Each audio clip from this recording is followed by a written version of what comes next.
এর জন্য আল্লাহ রাব্বুল আলামিন বলছেন وَنَزَّلْنَا عَلَيْكَ الْكِتَابَ تِبْيَانًا لِكُلِّ شَيْءٍ وَهُدًى وَرَحْمَةً وَبُشْرَى لِلْمُسْلِمِينَ বলো আল্লাহু আকবার। আমি আপনার প্রতি এমন এক কিতাব নাজিল করেছি যে কিতাবের মধ্যে দুনিয়ার এমন কোনো কিছু বাকি রাখি নাই। পৃথিবীর মানুষের জন্য যা কিছুর প্রয়োজন সব আমি আল্লাহ কিতাবের মধ্যে দিয়েছি। আর এই কিতাবের মধ্যে আমি দিয়েছি শান্তি এবং হেদায়েত, পৃথিবীর মানুষের জন্য পথ নির্দেশনা, পথ প্রদর্শক। আর এর মধ্যে দিয়েছি মুসলমান যারা তাদের জন্য সুসংবাদ। বলে সুবহানাল্লাহ। প্রথমে আল্লাহ বলছেন এই কোরআন যার মধ্যে দিয়েছেন পৃথিবীর মানুষের জন্য যা কিছুর প্রয়োজন সব কমপ্লিটলি আল্লাহ যে কিতাবে দিয়েছেন তার নাম কোরআন। সুবহানাল্লাহ বললেন না? দুনিয়ার আর কোনো কিতাবে, ধর্মগ্রন্থে, শুধু ধর্মগ্রন্থ নয়, লেখকদের লিখিত কবিতা, গায়কের লিখিত গান, সাহিত্যিকের লিখিত সাহিত্য, রাজনীতিবিদের রাজনীতির অঙ্গনের লিখিত রাজনীতির গাইড বুক যা সেই পৃথিবীতে, শিক্ষাবিদের হোক, চিন্তাবিদের হোক, সমাজ সেবকের হোক, রাজনীতিবিদের হোক, কবির হোক, ধর্ম প্রচারকের হোক, যা যা লিখেছে কোনো কিছুতে সে দুনিয়ার মানুষের জন্য যা কিছুর প্রয়োজন সব দিতে পারে নাই, কোনোদিনও পারবে না। একমাত্র দিয়েছেন যিনি, তার নাম হলো আল্লাহ। বলো সুবহানাল্লাহ। দিয়েছেন যে কিতাবে, সেই কিতাবের নাম আওয়াজ করে বলেন, সেই কিতাবের নাম আল্লাহ। শুধু তা নয়, আল্লাহ বলছেন এর মধ্যে দিয়েছি দুনিয়ার মানুষের জন্য পথ নির্দেশনা, কোন রাস্তা দিয়ে চললে, কিভাবে চললে পৃথিবীতে শান্তি পাবে বলে দেওয়ার দায়িত্ব কার? আওয়াজ করে বলেন কার? এই মানুষের স্রষ্টা কে? আওয়াজ করে বলেন আমাদের স্রষ্টা কে? উনি কয়জন? আওয়াজ করে বলেন ওর মার নাম কি? জি, বাবার নাম কি? তিনি কার কাছ থেকে ঋণ গ্রহণ করেন, সাহায্য গ্রহণ করেন? আল্লাহকে যদি প্রশ্ন করি আল্লাহ তুমি কয়জন, আল্লাহ সেই কথাও জানাইয়া দিতেছেন। কোরআনুল কারীমে আল্লাহ তার পরিচয় দেওয়ার জন্য একটা কমপ্লিট সূরা নাযিল করেছেন, যেই সূরার নাম হলো সূরা ইখলাস। কোন সূরা? আওয়াজ করে বলেন কোন সূরা? পড়ুন আমার সঙ্গে, বিসমিল্লাহির রহমানির রহিম। কুল হুয়াল্লাহু আহাদ আল্লাহুস সামাদ লাম ইয়ালিদ ওয়া লাম ইউলাদ ওয়া লাম ইয়াকুল লাহু কুফুয়ান আহাদ। সবে তিলাওয়াত করছেন? জি, 10 পারা কোরআন তিলাওয়াতের সব পেয়ে গেছেন। বলেন সুবহানাল্লাহ। কয় পারা কোরআন? কত পারা? আওয়াজ করে বলেন কত পারা? এই 10 পারা কোরআন তিলাওয়াত করলে যে সব হয়, এই মাত্র আপনার আমলনামায় আল্লাহ দিয়ে দিয়েছেন। এই সূরা একবার তিলাওয়াত যখন আল্লাহর কোনো বান্দা বান্দি করে, আল্লাহ তার আমলনামায় 10 পারা কোরআন খতমের সব লিখে দেয়। কেন আল্লাহ পাক এই মর্যাদা দিল এই ফজিলত এই সূরার মধ্যে? কারণ এই সূরার মধ্যে আল্লাহ তার নিজের পরিচয় দুনিয়ার মানুষকে দিয়েছেন। আল্লাহ বলছেন কুল হুয়াল্লাহু আহাদ। আমার নবী আপনার কাছে এসে তারা আমি আল্লাহ সম্পর্কে প্রশ্ন করে, আল্লাহ কয়জন জিজ্ঞাসা করে, আপনি বলে দেন আল্লাহ একজন। কয়জন? একজন। হইয়া লাভ হইছে না লস হইছে? লস হইছে। জি, 2জন হইলে ভালো হইতো, তো 2জনের কাছ থেকে পাওয়া যাইতো। আল্লাহ বলছেন 2জন যদি হইতো তোমাদের ইলাহ, তাহলে দেখতা তোমরা এই পৃথিবী ধ্বংস হয়ে যাইতো। কারণ সাধারণ দেখা যায় এক গ্রামে যদি 2 নেতা হয় যে অবস্থা তৈরি হয়, কথা ঠিক কিনা? জি, কার পাওয়ার কতটুক দেখাইতো, কার কি ক্ষমতা আছে দেখাইতে গিয়া জনগণের অবস্থা নাই হয়ে যায়, কথা ঠিক কিনা? জি, আল্লাহ বলছেন যুক্তি দিয়ে বোঝা যায় আল্লাহ একজন না 2জন। 2জন যদি হইতো তাহলে সমস্যা হইতো। একজনে সকাল 6টায় বলতো সূর্য উঠে যা, আর একজনে বলতো তুমি দেখি আমার চাইতে পাওয়ার পরে বেশি হয়ে গেলা, সূর্যরে তুই নোটিস না। আমাদের অবস্থা কি হইতো, রায় তার শেষ হইতো না। কথাটি কি না? যুক্তিতে বোঝা যায়, সব কিছু যে দলিল লাগে তা নয়, ইসলামের প্রত্যেকটা কথার পিছনে যুক্তি আছে। আল্লাহ বলছেন আপনি তাদেরকে বলে দিন আল্লাহ একজন, কয়জন? এবং সেই আল্লাহ কেমন আপনি তাদেরকে বলে দেন তিনি হলেন সামাদ। আল্লাহ সামাদ, তিনি বেনিয়াজ, তিনি কারো মুখাপেক্ষী নন, কারোর কাছে তিনি সাহায্য চাইতে হয় না, কারোর কাছ থেকে তিনি ঋণ করতেও হয় না। আর তারা আপনাকে প্রশ্ন করতেছে আল্লাহর মায়ের নাম কি, বাবার নাম কি, উনার বউয়ের নাম কি, ছেলে মেয়ের নাম কি, এইসব যদি আল্লাহর থাকে সে আল্লাহ হইল না আপনার আমার মতো? আল্লাহ হইব? ভাইয়ারা আমার, আল্লাহ বলছেন আপনি তাদেরকে বলে দেন লাম ইয়ালিদ ওয়া লাম ইউলাদ ওয়া লাম ইয়াকুল লাহু কুফুয়ান আহাদ। সেই আল্লাহকে কেউ জন্ম দেয় নাই আর তিনিও কাউকে জন্ম দেন নাই, এর থেকে তিনি পবিত্র। বলো সুবহানাল্লাহ। সেই আল্লাহর মাও নাই, বাবাও নাই, তার স্ত্রীও নাই, ছেলেও নাই, মেয়েও নাই, সব থেকে তিনি পবিত্র। তার নাম, আওয়াজ করে বলেন তার নাম।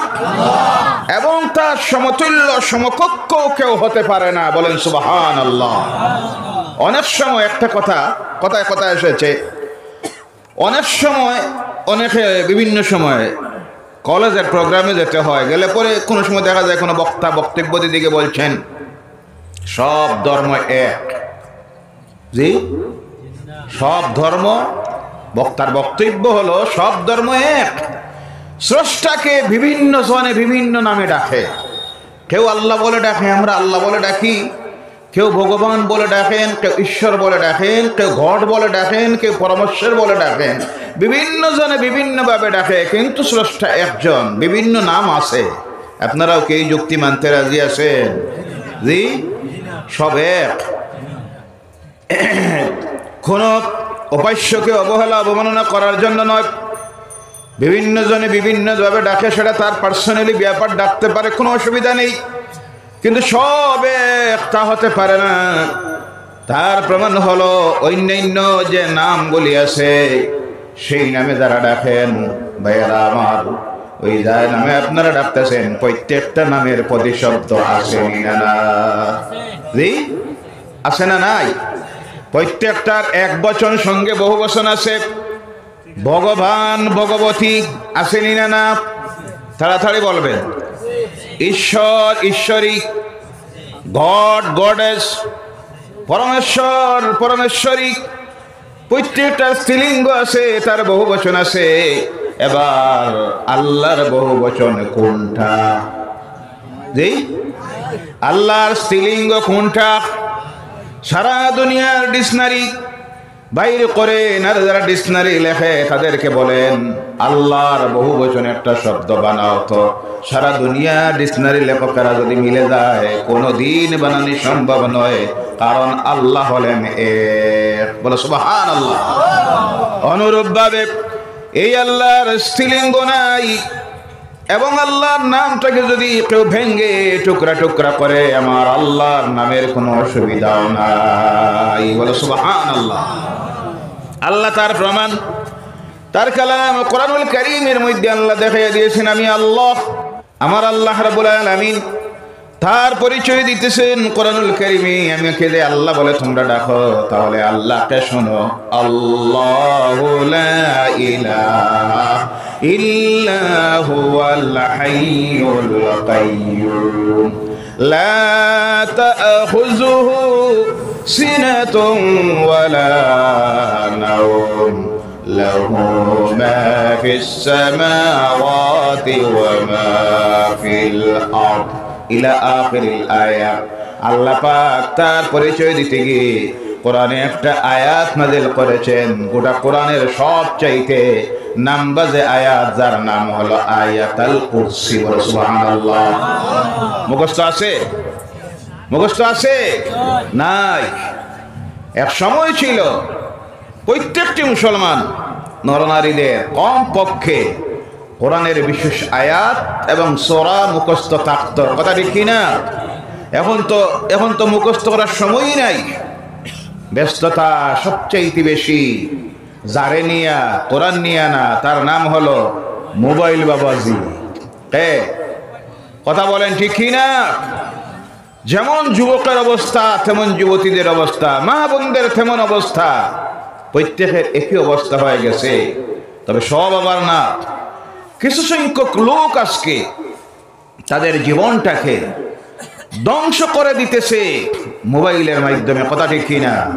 বিশেষ করে যুব সমাজ, আমার সমাজের বিশেষ করে আমি বলি, যারা তথাকথিত সব না, এক শ্রেণীর যুবকরা যুবতীরা তাদের নিজের লাইফটাকে ধ্বংস করে দিতেছে মোবাইলের মাধ্যমে।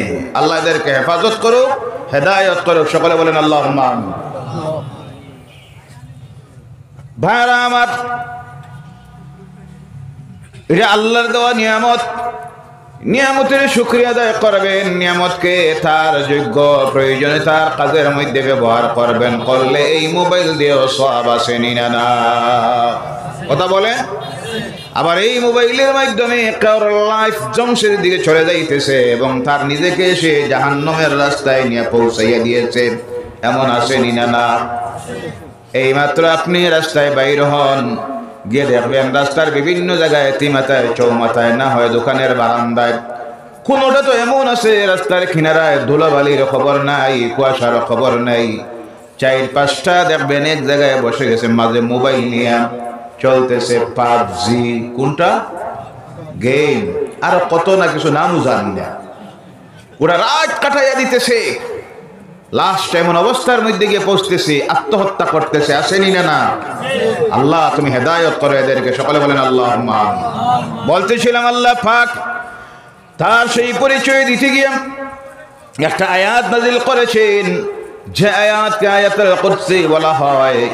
তিলাওয়াত শিখে নিবেন, মুখস্থ করে নিবেন। আল্লাহ রাসূল সাল্লাল্লাহু আলাইহি ওয়াসাল্লাম বলেছেন, আল্লাহর কোন বান্দা রাত্রিতে ঘুমানোর সময় এই আয়াতটাকে যদি একটা বার তিলাওয়াত করে নেয়, কয়বার? আওয়াজ করে বলেন, কয়বার? একটা বার তিলাওয়াত করে নেয়, তাহলে গোটা রাত্রি আল্লাহ পাক জিন ভূতের, সুরের ডাকাতের সব কিছুর আসরাত থেকে তার এবং তার জান মাল ইজ্জত আবরু বাড়িঘর সব হেফাজত আল্লাহ করে নেয়।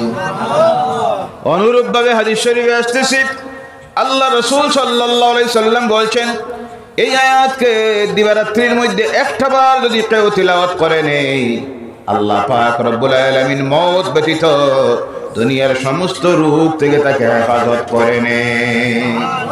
আরো ফজিলতগুলি আছে, সেদিকে যাচ্ছি না।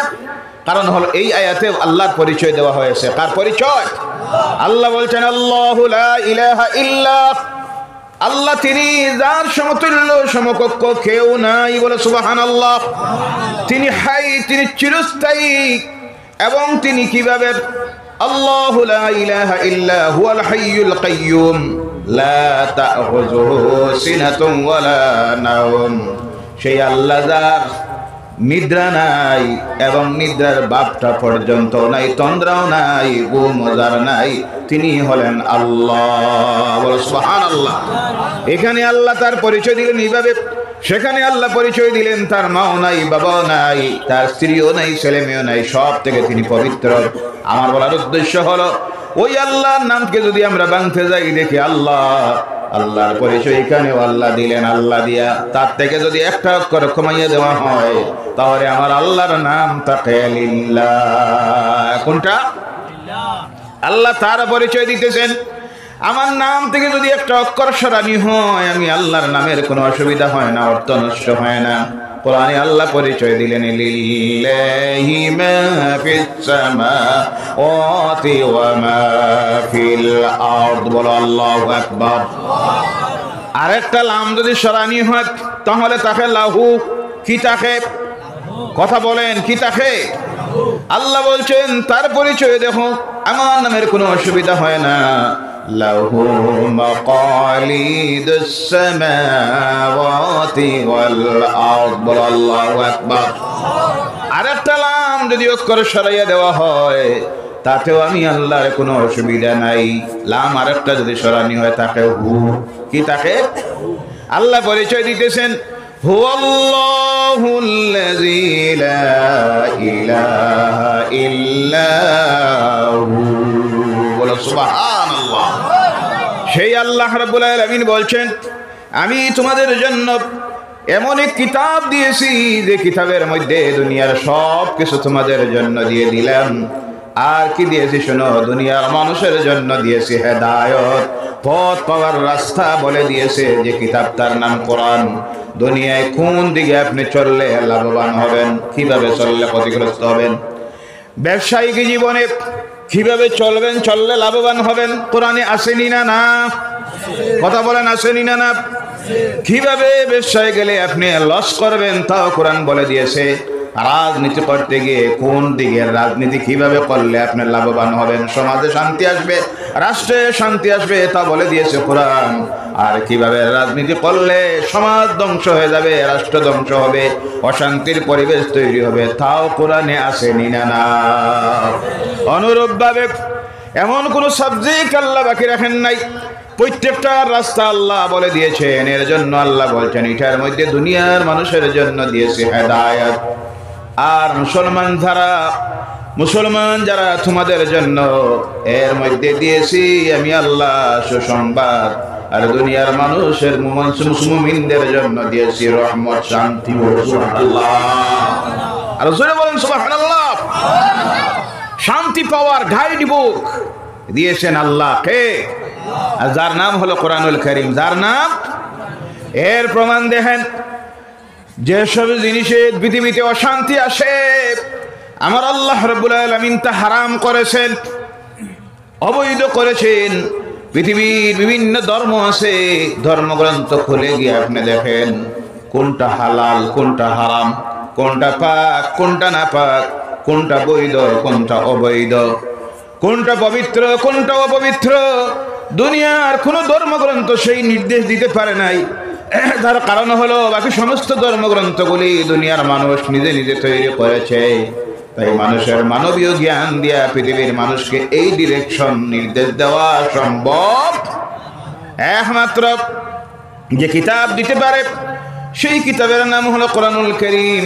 আজকে আধুনিক বিজ্ঞান প্রমাণ করে দিতেছে, আজ থেকে ১৫০০ বছর আগে ইসলাম যে সমস্ত জিনিসকে অবৈধ ঘোষণা দিল তার পিছনে যুক্তি কি? আজকের আধুনিক বিজ্ঞান যখন উন্নতি হচ্ছে, বিজ্ঞানের বিভিন্নভাবে গবেষণা চলতেছে, যতই গবেষণা হচ্ছে ততই পৃথিবীর মানুষের জন্য আল্লাহর দ্বীন কোরআন বোঝা সহজ হয়ে যাচ্ছে। বলে সুবহানাল্লাহ। ভাইরা আমার, আজ থেকে কয়েকদিন আগে দেখি ইংরেজি একটা ম্যাগাজিনে বিশ্বের নাম করা বৈজ্ঞানিকরা রিসার্চ করে সতর্কবাণী দিয়েছে, পৃথিবীর আবহাওয়ার যেভাবে পরিবর্তন হচ্ছে, জলবায়ুর যেভাবে পরিবর্তন হচ্ছে, যে কোনো সময় পৃথিবী নামের গ্রহ ধ্বংস হয়ে যাবে। কি হয়ে যাবে? ধ্বংস হয়ে যাবে। যেভাবে আজকে ডিসেম্বর মাস চলতেছে, বাংলার দিক দিয়া অগ্রহায়ণ মাস গেল, পৌষ মাস চলতেছে। আমার মনে পড়তেছে অগ্রহায়ণ মাস যখন আসতো আর ডিসেম্বর যখন আসতো কিভাবে ঠান্ডা পড়তো। কথা ঠিক কি না? জি, কথা বোঝা যায় না? এখন সেই ঠান্ডা আছে? জি, এখন তো ঠান্ডা পড়েই না, মাঝে 2 দিন দিছে, এখন আবার নাই হয়েছে, আরো 1-2 দিন হইব, এরপরে শেষ। কথা ঠিক কি না? বৃষ্টি আগে যেইভাবে হইতো এখন বৃষ্টির মাত্রা কমছে না বাড়ছে? জি, কমছে নি না? কমছে। সরকারি তাদের যে হিসাব আছে বৃষ্টির মাত্রা কমতেছে, জলবায়ুর পরিবর্তন হচ্ছে। চিন্তা করতেছে সারা বিভিন্ন সময় বিশ্ব রাষ্ট্র নেতারা বিভিন্ন মঞ্চে এক জায়গায় বসে আর চিন্তা করে এই জলবায়ুর পরিবর্তন কিভাবে ঠেকানো যায়, এর পরিবর্তন কিভাবে আনা যায়। সারা দুনিয়ার বৈজ্ঞানিক আর রাষ্ট্র নেতারা যদি এক জায়গায় বসে আর সারা দিন রাত চিন্তা করে এটা কেমনে ঠেকানো যায় আর বিকল্প কি ব্যবস্থা নেওয়া যায়, কোনো দিন সম্ভব হবে? কারণ এটা দেওয়ার মালিক কে? বন্ধ করার মালিক কে? সেই আল্লাহ রাব্বুল আলামিন সতর্ক করে দিয়েছেন এইভাবে জলবায়ুর পরিবর্তন হবে। আল্লাহ রাসূল সেই ভবিষ্যৎবাণী করে গেছেন, এটা হবে আলামতে কিয়ামত। কি হবে? কখনো অতিবৃষ্টি হবে, কোন সময় অনাবৃষ্টি হবে, কোন সময় দুর্ভিক্ষ দেখা দিবে, কোন সময় ঠান্ডা পরিবর্তন হয়ে যাবে, ঠান্ডার মৌসুমে ঠান্ডা হবে না, কোন সময় বৃষ্টির সময় বৃষ্টি নাই, অনাবৃষ্টি হবে, আর কোন সময় যে মৌসুমে বৃষ্টি হওয়ার কথা নয় সেই সময় বৃষ্টি হবে। অর্থাৎ পৃথিবীর যে সিস্টেম যেটা, তখন তোমরা দেখবা আস্তে আস্তে পরিবর্তন হয়ে যাচ্ছে। যেখানে যেসব মরুভূমি অঞ্চলে বৃষ্টি না হওয়ার কথা, তখন তোমরা দেখবে আরব জাহানের মতো বৃষ্টি হবে। কিয়ামত নিকটবর্তী, কিয়ামত দূরে নয়, পৃথিবীতে ধ্বংস হবে। আমার আল্লাহর হাবিব, আল্লাহ পাক তার হাবিবের জবান দিয়ে ১৫০০ বছর আগে দুনিয়ার মানুষকে সতর্ক করে দিয়েছেন, ইকতারাবাতিস সাআহ, বলো আল্লাহু আকবার। কিয়ামত নিকটবর্তী।